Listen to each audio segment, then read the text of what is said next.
네, 오늘은 제7강 바알은 소명이 아닌 소원을 묻는다. 예.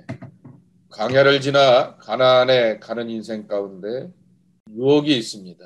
그 유혹의 상징적인 단어 표현이 바로 바알인 것인데요. 바알은 소명이 아닌 소원을 묻는다라는 얘기입니다. 자, 민수기 15장 37절서부터 41절까지의 말씀인데요. 자, 마이크를 켜시고 우리 함께 교독하겠습니다. 여호와께서 모세에게 말씀하여 이르시되 이스라엘 자손에게 명령하여 대대로 그들의 못된 귀에 술을 만들고 청색끈을 그 귀에 술에 더하라. 이 술은 너희가 보고 여호와의 모든 계명을 기억하여 준행하고 너희를 방종하게 하는 자신의 마음과 눈의 욕심을 따라 음행하지 않게 하기 위함이라. 그리하여 너희가 내 모든 계명을 기억하고 행하면 너희의 하나님 앞에 거룩하리라. 함께 읽겠습니다. 나는 여호와 너희 하나님이라. 나는 너희의 하나님이 되려고 너희를 애굽 땅에서 인도해 내었느니라. 나는 여호와 너희의 하나님이라. 아멘. 38절, 39절에 나오게 되는 술은 이 와인으로 술을 말하는 게 아니에요. 옷에 장식으로서 술을 달아 놓는다라고 했을 때 그 술인 거죠. 그래서 제사장의 옷이나 또 내윈들이 일반인들이 입게 되는 통옷을 가운데서 끈을 달아 놓게 되어서 하나님의 계명을 지키게 하겠다라는 그런 말씀이, 그리고 계명을 기억하고 행하게 되면 하나님께서 그들의 삶을 더 이렇게 성취하게 하신다라는 말씀입니다. 8월이 이제 얼마 남지 않았는데요. 이 8월까지 우리 가나안 시리즈 광야를 지나 가나안에 거하게 되는 그 이야기입니다. 그래서 항상 이 이야기를 묻게 됩니다. 십자가 없는 부활이 없다. 마찬가지로 광야 없는 가나안은 없다라고 하는 것입니다. 예수께서 십자가를 통과하셨듯이 우리는 반드시 광야의 길을 지나가야 합니다. 그래야지만 하나님의 가나안에 들어갈 수가 있게 되고 영원한 가나안에 도달할 수가 있습니다. 가나안 이야기를 하게 되었을 때 광야 이야기를 반드시 하게 되는 것인데, 오늘은 이 가나안 땅에서 있게 되었던 문제들, 바알에 대한 이야기를 함께 나눠보려고 하는 것입니다. 오늘 제7강 바알은 소명이 아닌 소원을 묻는다라고 하는 것이죠. 해 아래 어떤 사람에게 소원이 없는 사람이 어디 있겠습니까? 자신의 건강을 바라보면서 일터와 사업장을 바라보면서 미래를 바라보고 가정과 자녀를 바라보게 되면서 소원을 갖는 것은 다 사람들의 마음인 것이죠. 꿈이 없는 백성은 망한다라고 하는 그 말과 같이 다 사람들은 자기의 삶의 자리 가운데서 꿈을 꾸게 마련인 것입니다.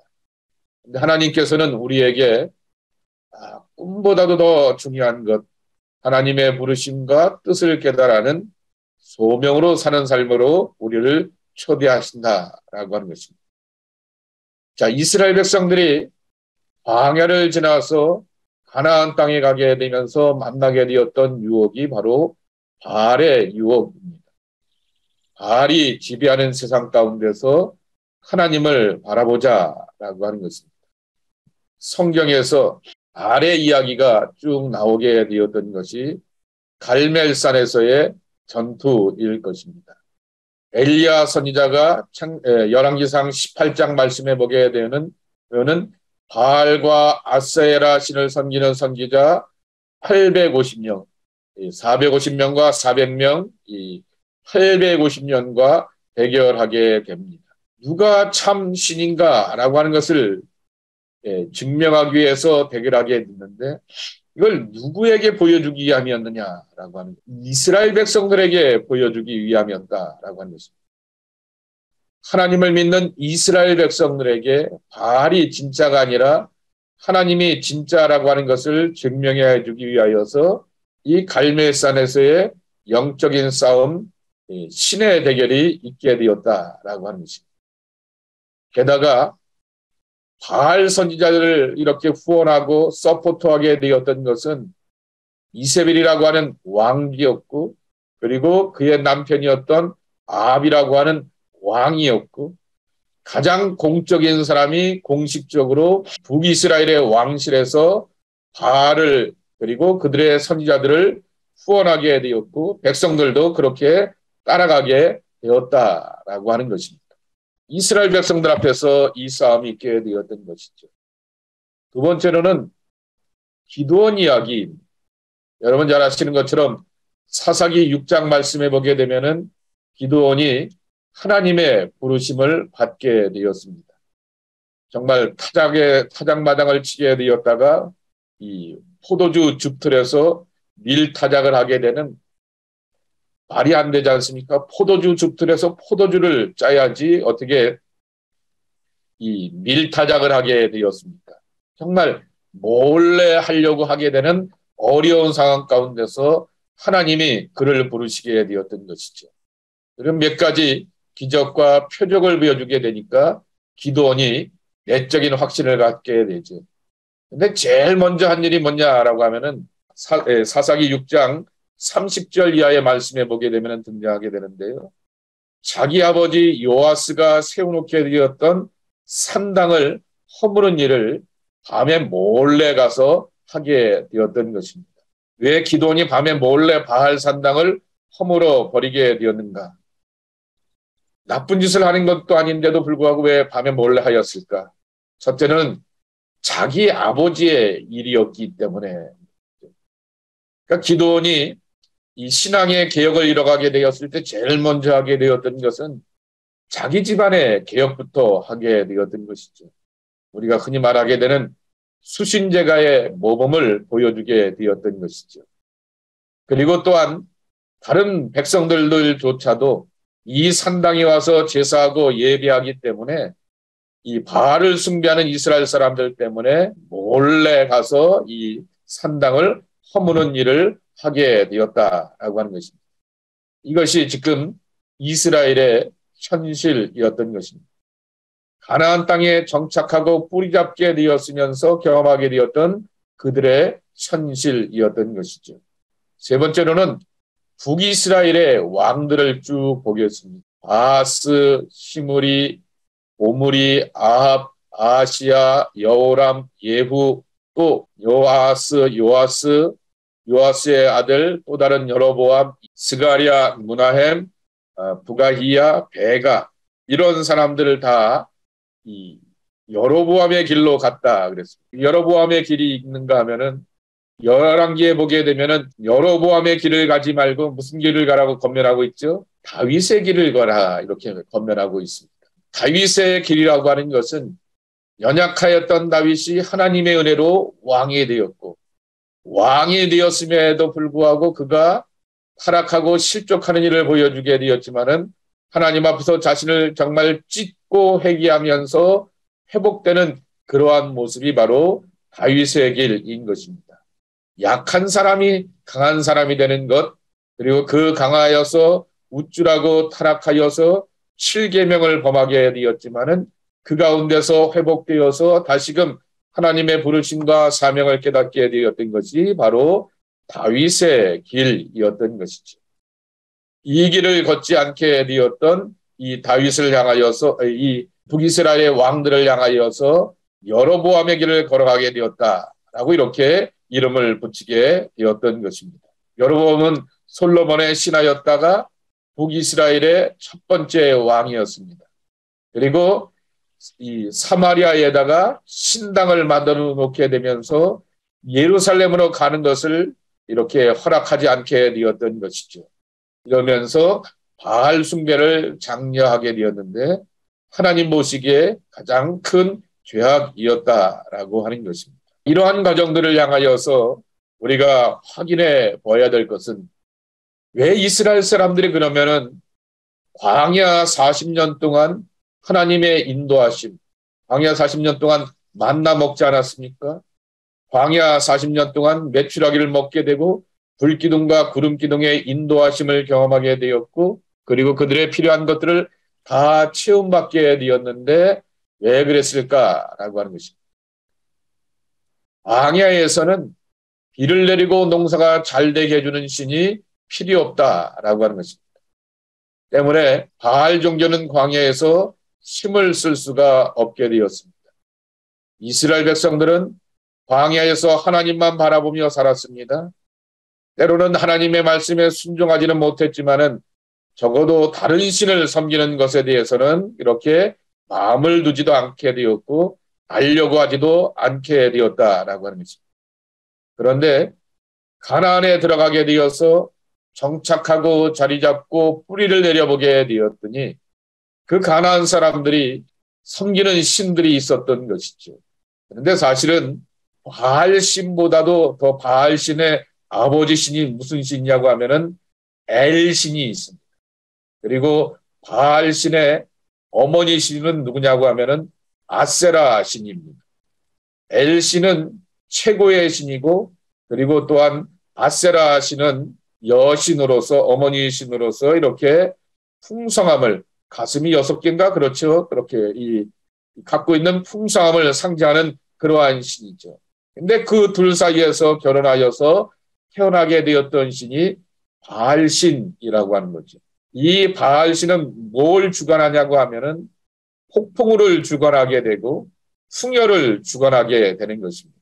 비를 주관하게 되고 비가 오면서 풍요를 주관하기 때문에 엘신이 최고신임에도 불구하고 가나안의 사람들은 엘신을 섬기려고 한 것이 아니라 바로 이제 바알신을 섬기게 되었다라고 하는 것입니다.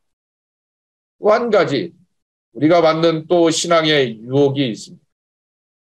바알 신앙, 바알 종교에는 죄라고 하는 것도 없고 죄의 고백이라고 하는 것도 없고 죄의 고백 가운데서 구원받는다라고 하는 것도 없고 하나님의 뜻과 말씀 가운데서 순종한다라고 하는 것도 없고 하나님께서 친히 다스리고 통치하시는 하나님의 나라도 없고 하나님께서 내게 사명을 주셨고 부르심의 거룩한 길을 허락하여 주셨다라고 하는 그러한 소명 같은 것도 없다라고 하는 것입니다. 아무렇게 살아도 되는 것이죠. 그리고 바알은 우리가 어떻게 살아가는지에 대하여서 관여하지 않는다라고 하는 것이죠. 구글에 가서 한번 바알이라고 한번 쳐보게 되면은 반드시 뭐가 나오냐고 하면은 최초의 창녀제도라고 하는 것이 함께 나오게 됩니다. 이게 바알 신앙과 연관되어지게 됩니다. 바알의 만화님은 아스타돗이라고 하는 신인데요.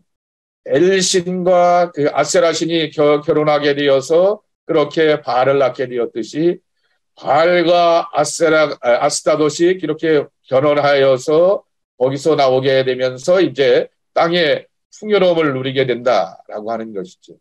그러면서 신들도 결혼하게 되고 난잡하게 이렇게 살게 되듯이 우리가 성적으로 타락하거나 마음을 풀어가는 데 있어서 육체를 풀어가는 데 있어서 아무런 문제가 없다라고 하는 논리가 나오게 됩니다. 그래서 바알 이야기가 나오게 되면은 반드시 나오게 되는 것이 뭐냐라고 하면은 공창제도, 창녀제도 이야기가 꼭 나오게 되는 것입니다. 그리고 최초의 공창은 바로 이 신전에서 이루어지게 되었다라고 하는 것이죠. 조금 전에 말씀을 드렸던 것처럼 바알 종교는 회개, 죄의 용서, 구원, 순종, 하나님의 나라, 사명 같은 것이 없었다라고 하는 것의 의미와 뜻이 무엇인가를 알게 되는 것이죠. 두 번째로 바알은 어떤 신인가라고 하는 것이죠. 좀 전에도 말씀을 드렸던 것처럼 바알 신이라고 하는 것은 자연을 다스리는 신입니다. 비와 바람과 구름을 거느리는 신으로서 이 가나안 사람들이 믿게 되었고 특별히 이집트에 있는 사람들도 이렇게 믿게 되고 중동의 대부분의 사람들이 이 신을 믿게 되는 것이죠. 여러분 성경의 역사를 흔히 우리 아브라함 때서부터 4,000년이라 말하지 않습니까? 아브라함 때서부터 하나님의 당신의 이름을 가르쳐주게 되면서 유대교나 기독교의 신앙에 하나님의 기원을 4,000년이라고 말하게 된다고 하면은 이 바알 신앙에 대한 기원은 6,000년, 어떤 사람은 8,000년 얘기하게 되는 거죠. 더 오래된 것이고 오래된 만큼 구체적이고 디테일하고 그리고 백성들의 마음 가운데 2,000년 넘도록 이렇게 그 땅 가운데서 자리를 잡게 되었던 것이 바로 바알 신앙이라고 하는 것입니다. 바알을 잘 섬기지 않으면 비가 내리지 않기 때문에 농사가 잘 되기 위해서는 바알을 섬겨야 하였다. 그러나 바알을 섬기는 것은 어렵지가 않다. 바알에게 제사만 잘 드리면 된다. 바알의 배만 부르게 해주면 되는 것이다. 그러면 바알이 기분이 좋아서 비를 내려준다. 그러나 바알에게 잘못 보이게 되면 비를 내려주지 않게 되어서 농사를 마치게 된다라고 이렇게 믿게 되었다라고 하는 것이죠. 기독교의 하나님, 여호와 하나님, 야훼 하나님은 어떤 하나님이신가라고 하는 것이죠. 여호와 하나님은 우주와 역사를 주관하시는 하나님이다라고 하는 것입니다. 어떨 때는 홍수가 나고 어떨 때는 가뭄과 같은 자연의 재앙만을 주관하시는 분이 아니다라고 하는 것이죠. 하나님은 인생의 역사를 주관하시고 민족의 역사를 주관하시고 세계의 역사를 주관하시면서 그 가운데서 심판하기도 하시는 분이다라고 하는 것입니다. 결국 바알을 따라가게 되었던 이스라엘은 가나안이라고 하는 풍요의 땅 가운데서 하나님의 진노를 사게 돼서 심판을 받게 되었던 것입니다. 그런 심판이 이 역사 가운데서 나오게 되었던 것이죠. 자연만을 통제하시는 분이 아니라 모든 세계를 주관하시는 분이라 아수르와 바벨론을 통하여서 이스라엘을 심판하게 되었고 북이스라엘과 남유다가 멸망을 당하게 되었다라고 하는 것입니다. 자, 나라가 망하게 되게 되니까 이스라엘 사람들이 정신을 차리게 되는 것입니다. 세 번째, 나라가 망하기 전까지는 하나님을 바알처럼 이스라엘 민족의 신으로 생각하게 되었지만은 이스라엘이 아수르에 망하게 되고 유다가 이 바벨론에 의하여서 망하게 되면서 하나님에 대한 자세와 관점이 바뀌게 되었다라고 하는 것이죠. 이스라엘만 구원하시게 되었던 민족신이 아니라 세계 모든 역사를 주관하시게 되는 보편적이고 우주 만물을 주관하시는 창조주 하나님, 인류 역사를 주관하시는 역사의 주인 되신 하나님이라고 하는 것을 그들이 깨닫게 되었던 것입니다. 하나님의 무대는 우리가 살고 있는 이 가나안이라고만 생각하게 되었는데 세계 역사의 흥망성쇠를 주장하기도 하셨고 그리고 고레스라고 하는 전혀 예기치 않은 사람을 통하여서 하나님께서 고향으로 돌아가게 하는 회복의 역사를 보여주시면서 전무대를 주관하시며 전 세계를 무대로 삼아서 일하신다라고 하는 것을 알게 되었던 것입니다. 그러면서 그들의 신앙의 패턴이 바뀌게 되었던 것입니다. 바알 신앙은 섬기기가 쉬웠다 그랬습니다. 가서 제물만 바치면 오케이였다라고 하는 것이죠. 그런데 하나님 신앙은 그렇지가 않다라고 하는 것입니다. 하나님께는 제물만 바쳐서는 안 되게 되고 하나님의 마음은 제물에 관심이 있는 것이 아니라 당신을 섬기는 사람들이 어떻게 믿고 살아가는 자에 대해서 주목하시고 관심을 갖고 계시다라고 하는 것입니다. 그래서 예언자들이 아무리 많은 제물을 갖다 바쳐도 하나님이 원하시는 대로 살아가지 아니하시면 하나님이 기뻐하지 않는다라고 하는 말을 반복하게 하셨던 것입니다. 천천과 만만의 양을 바쳐도 하나님께서는 기뻐하지 않으신다라고 하는 것이죠. 이 바알은 죄에 대해서는 일체 관여하지 않았다라고 하는 것이죠. 그래서 이제 죄 가운데서 살면서도 제사만 잘 드리게 되고 제물만 잘 바치면 된다라고 생각하게 되었는데 하나님께서는 하나님 앞에서 바르게 살지 못하게 되면은 어떠한 예배와 제사와 기도도 받지 않으신다라고 하는 것이죠. 이것이 바알 종교와 야훼 종교의 가장 큰 차이라고 하는 것입니다. 여러분, 구약 성경에 보게 되면은 하나님께서 이스라엘 백성들에게 계명을 포함하여서 무려 613개의 계명의 말씀을 허락하여 주셨습니다. 그리고 이것을 통하여서 하나님의 백성이 하나님 앞에서 어떻게 믿고 살아야 될지를 가르쳐 주셨던 것입니다. 왕 대신 하나님의 뜻대로 살아야 한다라고 하는 것을 가르쳐주고 있는 것이죠. 계명은 하나님의 뜻이 무엇인지 그리고 하나님의 자녀는 무엇을 하면서 살아가야 되는지를 확인하게 되었던 것이죠.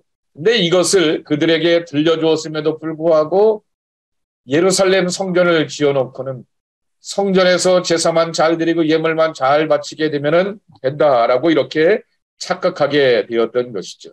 성전이 무너지게 되면서 그들은 예배 중심의 신앙생활에서 말씀 중심의 신앙생활로 바뀌게 되었던 것입니다. 그래서 하나님의 말씀을 배우고 가르치고 그리고 그것을 누려가는데 전념하게 되었다라고 하는 것입니다. 예루살렘에 있게 되었을 때는 안식일을 제대로 지키지도 않았다라고 하는 것이죠. 안식일을 휴일 정도의 개념으로 여기게 되었다라고 하는 것입니다.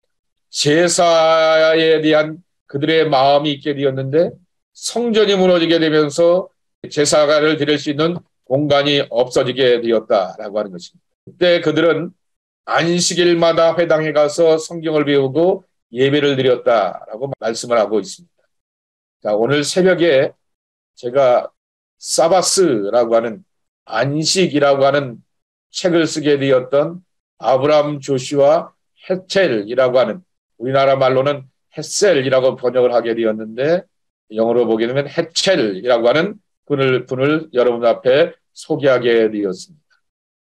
그분의 책 안식 혹은 안식일, 왜 그렇게 안식과 안식일을 강조하냐? 로마 사람들이 유대인들을 향하여서 깔보고 업신여겼던 것들 가운데 하나는 저것들은 나라도 빼앗기고 없는 주제에 안식일을 그렇게 지키려고 하느냐라고 하는 것이죠.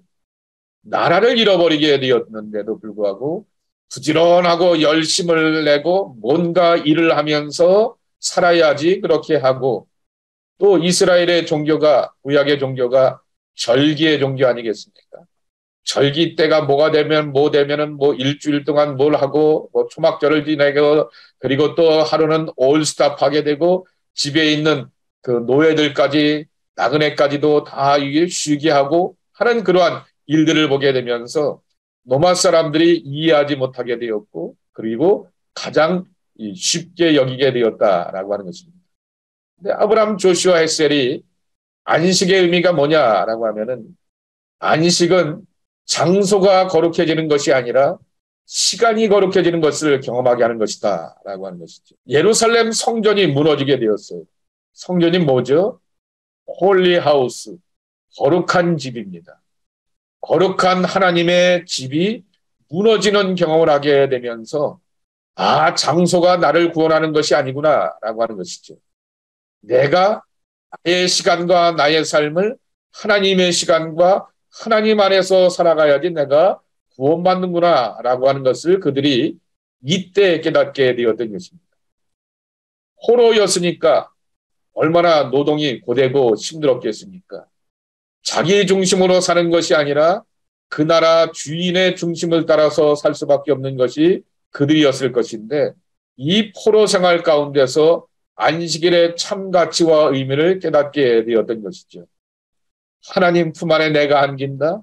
하나님 품 안에서 내가 쉰다. 과거의 시간들, 우리 조상의 시간들, 나의 지나온 날들의 부끄러웠던 시간들, 하나님께서 나를 구속하여 주시고 구원하여 주시면서 탕감하여 주시고 새로운 날로 나를 초대하시고 축복하신다라고 하는 것을 그들이 경험하게 되었다라고 하는 것이죠. 바벨론 포로 이후에는 바알의 이야기가 쏙 들어가게 되었다라고 하는 것입니다. 자, 그래서 우리에게 하나님은 뭘 요구하시냐라고 하면은 바알에게 굴복하지 않는 사람을 찾으신다라고 하는 것입니다. 이스라엘 백성이 바알을 섬긴 것은 단순히 우상 숭배의 차원이 아니다라고 하는 것입니다. 비를 주는 신이 와서 우리의 농사에 비를 줘야 돼. 초목이 무성해야지만 양떼를 키우고 낙타를 키우지라고 하면서 그렇게 비를 찾는 신으로서 바알을 섬긴 것이 아니다라고 하는 것이죠. 말씀을 안 드렸는데요. 바알이라고 하는 말의 표현은 단어의 뜻은 주인 혹은 왕이라고 하는 뜻을 담고 있습니다. 바알을 섬긴다라고 하는 것은 가나안의 신이었던 바알이 나의 주인이 된다라고 하는 그러한 뜻을 담고 있는 것이죠. 그렇기 때문에 바알을 섬기지 말라라고 하는 말씀은 뒤집어 보게 되면은 여호와 하나님을 내 영혼과 삶의 주인 삼으라 라고 하는 것입니다. 하나님은 이스라엘을 통하여서 하나님의 나라를 세우고자 하게 되었던 것입니다. 그래서 그들로 하여금 가나안 땅에 들어가게 되었고, 가나안 땅이 야훼의 나라가 되고 야훼의 세계가 되길 원하여서 그렇게 강조한 것이 헤렘입니다. 싹쓸이하라라고 하는 것이었죠. 진멸하라라고 하는 것입니다. 그 진멸 가운데 하나는 바로 바알 신앙이라고 하는 것이죠.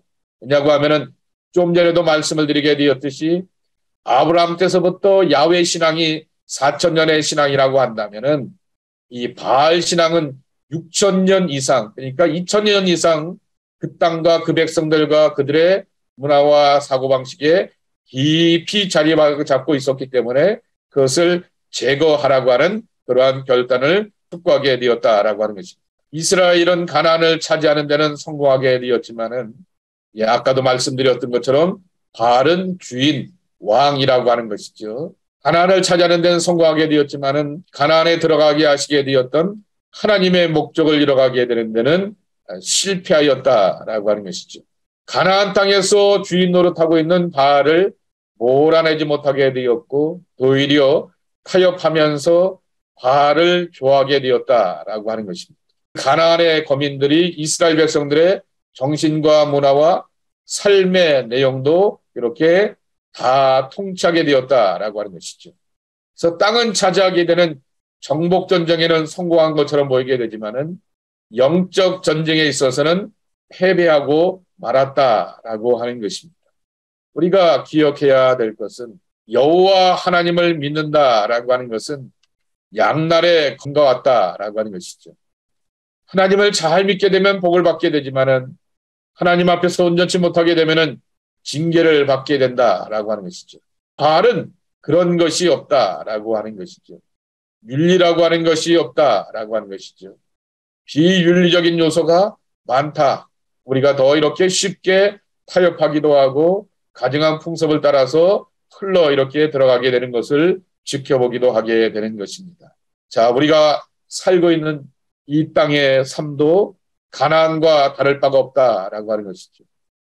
풍요로워야지 당장 오늘 저녁에 먹을 배를 내가 골지 않고 살게 되는 것이고, 내일의 일들을 풀어갈 수가 있게 되는 것이고, 그 다음 날은 이것도 하고 그 다음 날은 저것도 하고 라고 하면서 미래를 계획하고 삶을 계획하는 것도 풍요로운 가운데서 이렇게 다가오게 되는 것입니다.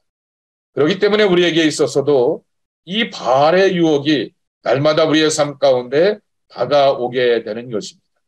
성경은 우리에게 뭐라고 말씀하고 있습니까? 하나님의 나라를 세우라 말씀하게 되었던 것입니다. 가나안에 들어가 우리가 해야 할 일은 잘 먹고 잘 살기 위한 것이 아니라 바알 종교를 척결하게 되고 야훼 하나님이 내 삶의 주인 되신다라고 하는 것을 고백해야 하는 것이죠.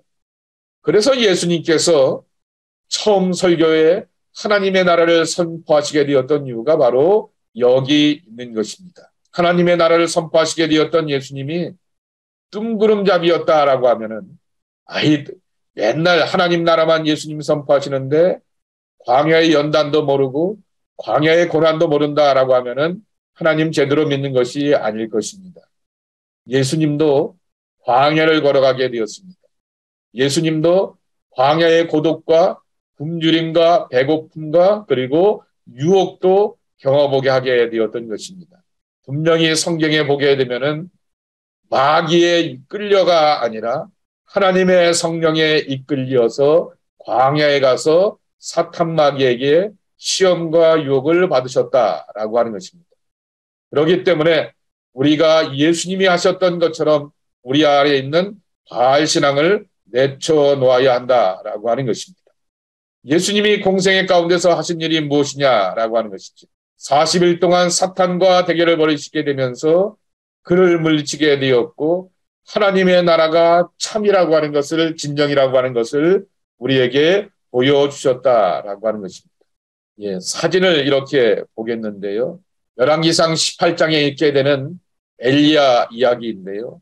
갈멜산에 있게 되는 엘리야 기념교회 가보게 되면은 갈멜산에서 엘리야가 바알과 아세라 신을 섬기는 선지자들과의 대결에서 승리한 것을 기념하여 세운 동상이 있다고 합니다. 오른손에는 칼을 높이 쳐들고 있는 엘리야가 땅에 엎드린 바알 선지자의 목을 발로 밟고 있고 있는 그러한 모습이라고 하는 것이죠. 정말 성경에는 기송강가에 그들의 피가 붉게 문들었다라고 말하게 됩니다.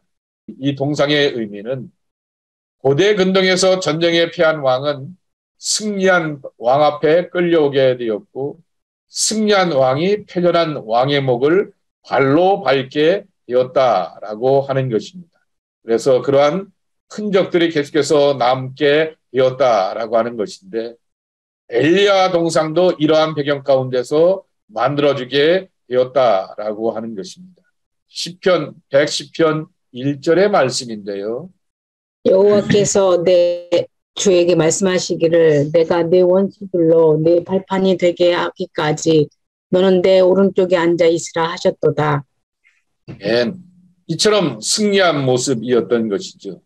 이진희 목사님이 또 한 가지 이렇게 동상을 보여주게 됩니다. 나사렛에 있게 되는 예수님을 수태하게 되었던 고지를 기념하게 되었던 교회에 가게 되면은 마리아의 동생이 있다라고 하는 것이죠. 그곳에는 예수님을 잉태한 마리아 상이 세워지게 되는데 정말 이 마리아의 그 푸근한 모습, 자애로운 모습을 보게 되는데 그 밑에 보게 되면은 발 아래 징그러운 뱀을 발로 밟고 서 있는 모습을 보게 된다라고 하는 것이죠. 사단을 발 아래 굴복시키고 그 머리를 짓밟는 예수님을 잉태하고 있는 모습을 이렇게 표현하게 되었다라고 하는 것이죠. 이런 모습이라고 하는 것이죠. 가냘픈 여인이 이 뱀을 향하여서 밟고 있는 것이죠. 성서에 나오게 되는 첫 여인이었던 하와는 뱀의 유혹 가운데서 넘어지고 실족하게 되어서 에덴 동산에서 쫓겨나게 되고 근원적으로 하나님과의 관계가 틀어지게 되는 그러한 경험을 하게 되었지만은 그러나 마리아는 이 뱀을 밟고 있는 그와 같은 모습을 보여주고 있는 것입니다. 정말 하나님의 말씀에 순종하게 되었던 것이죠. 자신의 몸을 들여서 하나님의 뜻을 이렇게 드리길 원하게 되었던 순종의 모습 가운데서 세상에서 하나님의 백성으로 살려고 하는 이 치열한 모습이 참 승리를 보여주고 있다라고 하는 것을 우리에게 가르쳐주고 있는 것입니다. 지난주에도 말씀을 드렸던 것처럼 성경은 성공에 관한 책이 아니라 무엇에 관한 책이라고요? 승리에 관한 책이라 말씀을 드렸습니다. 우리는 성공하기 위하여서 하나님을 믿고 하나님의 그러한 말씀을 따라가는 것이 아니라 우리는 승리하기 위하여서 이기는 자가 되기 위하여서 하나님의 말씀을 붙들고 그 말씀 안에 살아가게 되는 것입니다. 이 전쟁에서 이겨야 가나안에서 하나님의 백성으로 살아가게 될 수 있고 그 땅에서 하나님의 나라를 이뤄가게 되고 평안을 누리게 된다라고 하는 것입니다. 그래서 가나안에 실패하지 않기 위하여서 우리는 우리 앞에 있는 바알 앞에서 굴복하지 않고 날마다 깨어서 기도하고 주의 말씀을 묵상하면서 살아가는 우리의 신앙의 모습이 되어야 하겠습니다. 이와 같은 믿음의 선택과 결단이 있는 저와 여러분이 되시기를 예수님의 이름으로 축복합니다. 하나님 아버지 감사합니다. 오늘도 저희들이 함께 모여서 주의 말씀을 묵상하고 힘을 얻게 해주시오니 참으로 감사합니다. 바알의 유혹 앞에 굴하지 않는 우리의 신앙이 되게 도와주시옵시고 거룩한 결단과 믿음의 결심을 가지고서 하나님 앞에 나갈 줄 아는 약속의 자녀들이 우리가 되게 하여 주시옵소서. 하나님, 세상에서 바알의 유혹과 같이 삶에 크고 많은 시험과 유혹이 있지만은 주의 말씀 붙들고 하나님의 뜻을 따라서 예수께서 승리하였던 것처럼 우리도 승리하는 주님의 사람들로 지키시고 축복하여 주옵소서. 예수님의 이름으로 축복하며 기도하옵나이다. 아멘.